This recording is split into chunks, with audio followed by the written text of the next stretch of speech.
Sabe aqueles vilões de cinema que dão pesadelos? Pois é, alguns dos mais assustadores não saíram só da cabeça de um roteirista, não. A inspiração veio de um homem de carne e osso, cuja vida, olha, era bem mais sombria que qualquer filme. Então se prepara, porque a gente vai mergulhar na história real de Ed Gein. Pensa só, Norman Bates, aquele dono de motel super esquisito, totalmente obcecado pela mãe em psicose. Aí tem o Leatherface, o maluco da serra elétrica com suas máscaras de pele humana lá em O Massacre da Serra Elétrica. E claro, não dá para esquecer do Buffalo Bill, o assassino que queria fazer um traje de pele em O Silêncio dos Inocentes. E aí, o que será que esses pesadelos do cinema têm em comum, hein?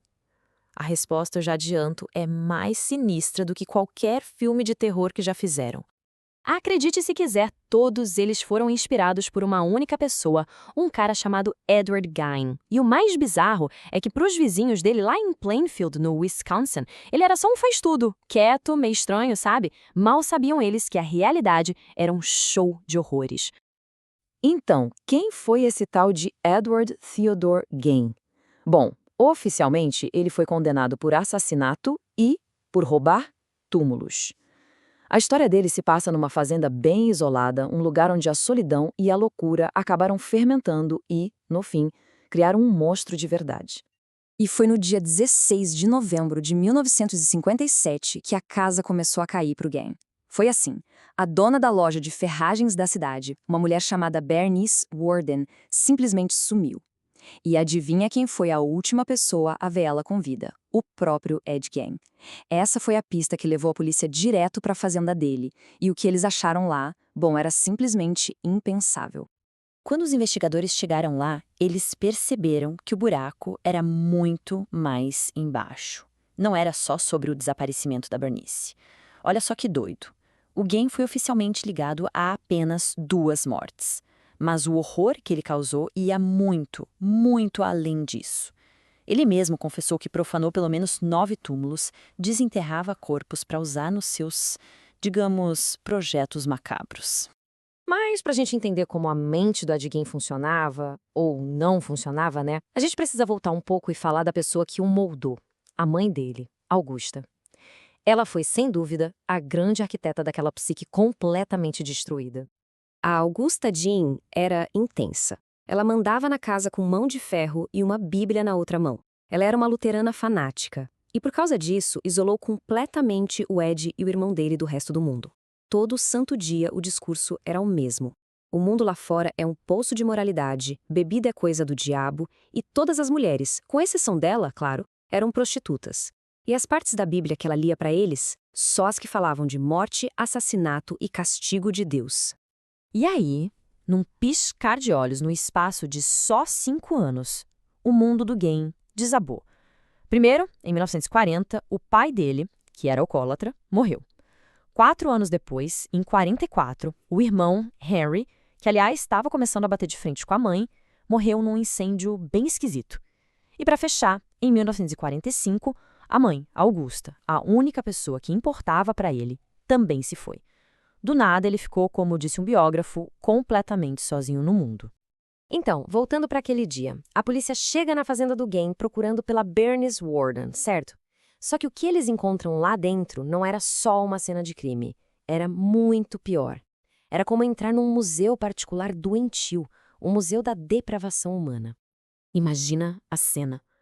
A primeira coisa que choca os policiais: cadeiras. Só que o estofado delas era feito de pele humana. Depois, eles acham tigelas, feitas com a parte de cima de crânios. E quando eles achavam que não podia piorar, encontram um dos objetos mais grotescos da história do crime.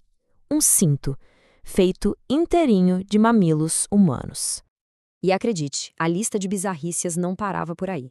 A polícia continuou revirando a casa e encontrou um cesto de lixo de pele, um abajur de pele, crânios decorando os postes da cama dele, máscaras feitas com rostos de mulheres e, meu Deus, 9 vulvas guardadas numa caixa de sapatos. Cada objeto era mais uma prova de que ele tinha mergulhado de cabeça na loucura.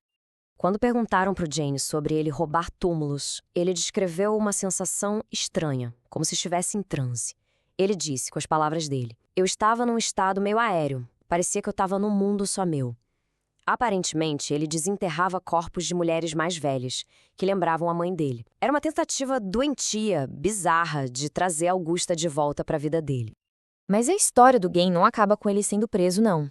Os crimes dele eram tão únicos, tão perturbadores, que Hollywood viu ali a matéria-prima perfeita para os maiores pesadelos do cinema. E assim nasceu um legado sombrio que, vamos combinar, assombra a gente até hoje. Vamos começar pelo óbvio. Norman Bates.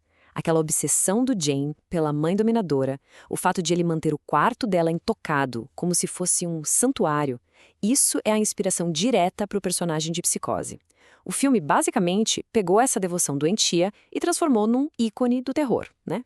Agora, aquelas máscaras que o Jane fazia com a pele dos corpos, preciso dizer mais alguma coisa? Daí veio a ideia pro visual de outro monstro inesquecível, o terrível Leatherface. E agora, talvez a parte mais perturbadora de todas. O Gane confessou que o plano final dele, o grande objetivo, era criar um traje de mulher feito de pele humana. Para quê?